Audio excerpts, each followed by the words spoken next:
Hey everybody, Dylan here from the Tech Dork Times, and today we've got another Xbox Game Pass video for you. It's our October monthly roundup with 5 new games that we think you definitely need to check out. But if we're just meeting for the first time, then my name's Dylan, and I want to welcome you to the Tech Dork Times, a place for dorks from all walks of life to celebrate gaming, tech, and all things awesome. Thank you so much for stopping by, and let's get into the video. So as always, there are timestamps in the description box below if you want to just jump to the actual picks and skip this intro. That's totally cool, no hard feelings. But if you're still with me, then I just wanted to say thank you so much for watching the last video I did on Xbox Game Pass. It seems to be a huge hit for this channel, which is great. I'll link it right there if you want to check it out. That's our September monthly roundup for Xbox Game Pass.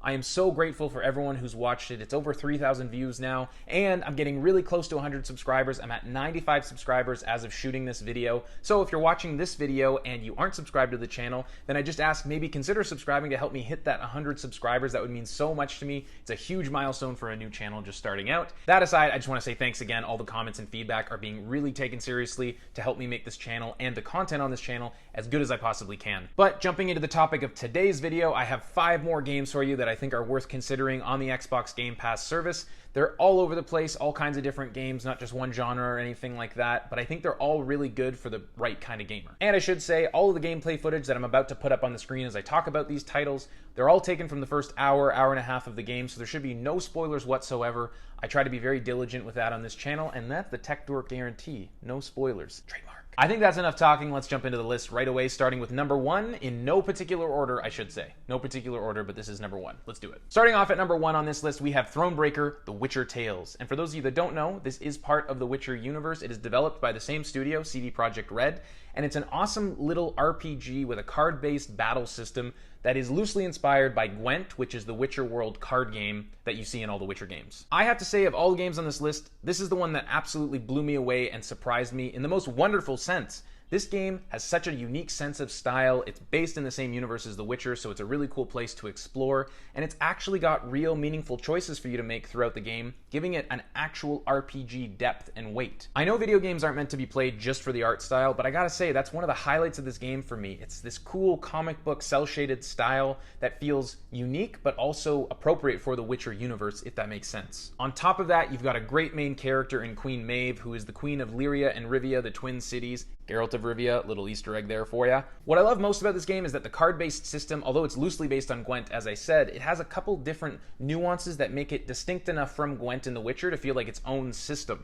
So a lot of the battles and encounters you find yourself in have special rules that make the game itself turn into more of a puzzle than an actual combat system or card game. It's definitely something you need to experience on your own to know exactly what I'm talking about, but that's what's great about Xbox Game Pass. Now that it's on the Game Pass, you can download it and try it for yourself. I also love this whole camp system that they've employed. That's really where your skill trees are found, different upgrades for your character, and the different upgrades for your camp have meaningful effects on how you play the game. So certain tents in your camp you can upgrade, and they give you access to more cards to build up your army, which are different cards in your deck. And it's just a great customization system for an RPG that seems so simple on the surface. If you love The Witcher or are just looking for a new RPG that has an indie feel while still being robust and accessible and exciting with genuinely fun gameplay, you definitely need to check out Thronebreaker: The Witcher Tales. I really don't think you'll be disappointed. Number 2 on this list is the first of 2 spooky titles on this list, keeping on brand with October, Halloween. Alien Isolation. Easily one of the most underappreciated games, I think, of this console generation. Simply because I think it's a movie tie-in, so people always have bad taste in their mouth when a game tries to tie into a movie universe. But this game was created with so much love for the Alien franchise and IP. Every single step through this spaceship that you are being hunted by the alien is just wonderful and feels totally on brand with the Alien franchise. I don't want to give too much away about this game, but I will say in very broad strokes, you go to a ship looking for your mother, only to be terrorized by the alien and other people left on this abandoned space station, and you frantically try to find a way off while not getting ripped apart by a giant alien. Simple, but terrifying. So Alien Isolation is a game that, again, just really impresses me, and I really enjoy the moment-to-moment gameplay. It's a survival horror game, obviously, but it's also got kind of an action-adventure feel to it. As much as it's terrifying at moments, it also does feel kind of what I would compare to almost like The Last of Us, where it has horror elements, but it's also an action game and there's a lot of cinematic moments in it.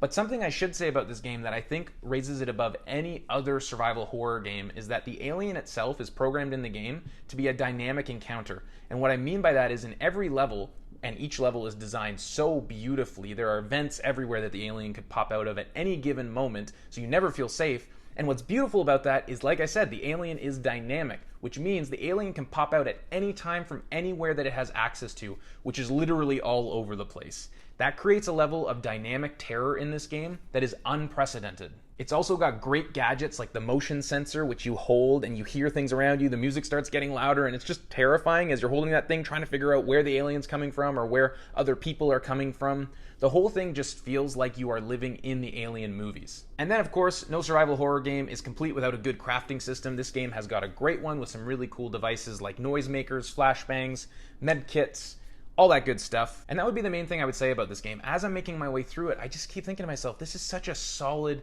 sturdy experience. It's a perfect Xbox Game Pass game for anyone to try out. The game itself revolves around stealth gameplay, using your gadgets to the best of your ability and managing resources. So very much a survival horror game, but also I would say a stealth game. So if you really like stealth as a genre, this might be something worth considering. So basically, if you love survival horror games, if you love the Alien franchise in general, just love the movies or whatever, or if you really like stealth-based games but you're looking for something with a little shot of adrenaline, Alien Isolation is right up your alley. Coming in at number 3, we're going to do a hard pivot to the exact opposite, I think, of Alien Isolation, and that is 2 Point Hospital. 2 Point Hospital is a laid-back, relaxing simulator where you play the manager of a chain of hospitals and you just try to break even, make a profit, and continue to advance your hospitals to be the best in the world. It's a really charming game with a goofy sense of humor and a goofy, cartoonish art style. All the different illnesses in the game are really funny and ridiculous. The whole thing is just really easy to digest, but also has a lot of depth for anyone who's looking for it. So the gameplay in 2 Point Hospital feels very similar to any Sims game or any game that is blank tycoon. It has that sort of an interface where you're moving around the map from a top-down perspective and managing a bunch of different people.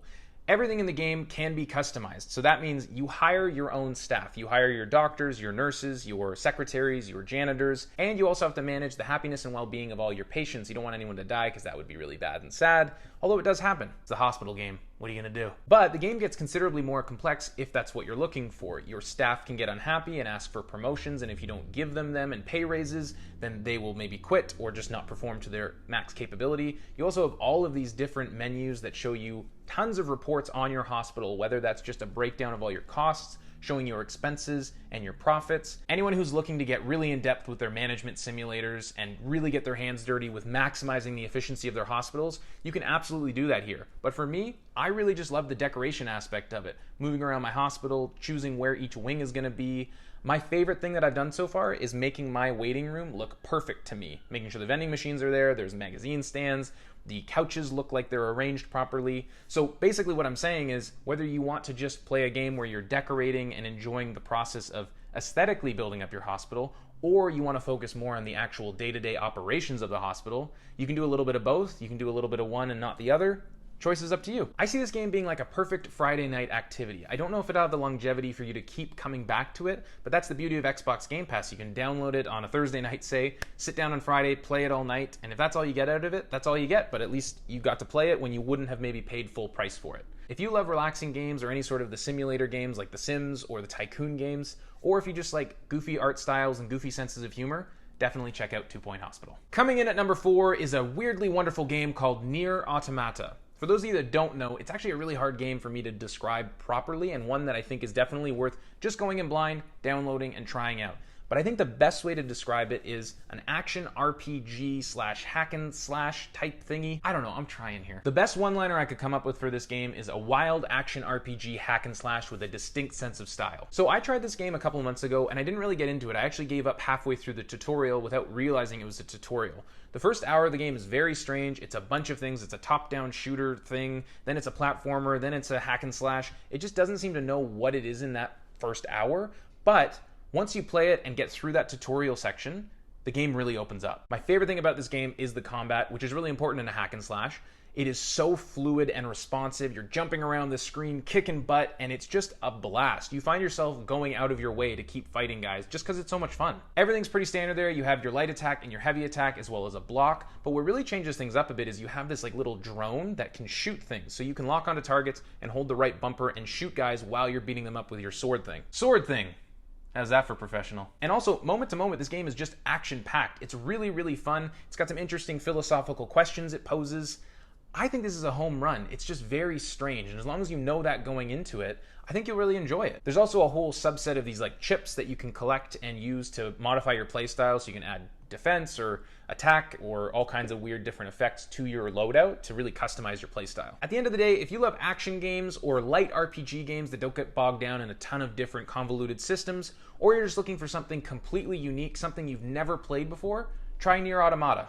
I think you might like it. Number 5 on this list is for everyone except those without a leather chair, because it might make you pee your pants. And that is Resident Evil Biohazard. For those that don't know a lot about the recent history of Resident Evil, the most recent numbered entries like 5 and 6 have really pivoted towards these action cinematic games rather than survival horror games. But Resident Evil Biohazard, which is technically Resident Evil 7, has really flipped back to its survival horror roots, and it is awesome. The game is actually first person, and it's the first time the Resident Evil series has ever done that, and I think it's one of the most brilliant decisions they've ever made. This game can best be described as a tour through the most terrifying haunted house you've ever been to. There's a family of psychopaths trying to kill you, and you just have to survive and try to unravel the mystery of what happened here. I want to warn everyone, this game has a strong focus on violent, rabid horror, so there are some very unsettling images, and it's very photorealistic, so some of it can get a bit much, so if you really aren't a horror fan, maybe steer clear of this, but if you have any propensity for horror or just a stomach for it, I do really recommend this because the setting is terrifying, the characters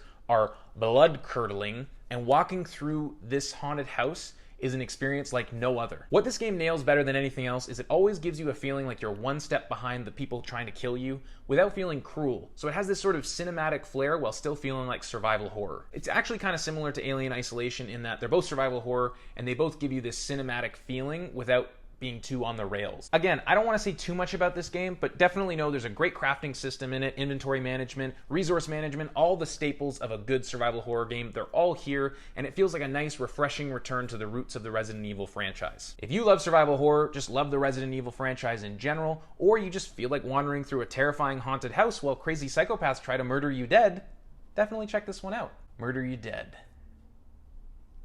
That's it. Nailed it. And there you have it, our Xbox Game Pass October Roundup. It's kind of sad that it's over, isn't it? But I hope you found this helpful. I hope you found at least one game on here that looks intriguing that you might download. And if you did find a game you want to download, definitely let me know in the comments below what that game is. And maybe if it's a few, let me know which one you're most excited about. And while you're at it, make sure to keep commenting me all the feedback on the channel. I really want to make these videos as helpful as they possibly can be, so every single comment I've gotten has been much appreciated and really is helping me make this the best YouTube channel I possibly can make it. Thank you so much for watching. If you liked the video, make sure to like the video and consider subscribing to the channel for more content like this. We post game reviews, game guides, tech guides, and reviews, and we're doing a particular focus on videos just like this, Xbox Game Pass coverage to help you maximize your membership. As always, stay safe, stay healthy, and stay dorky.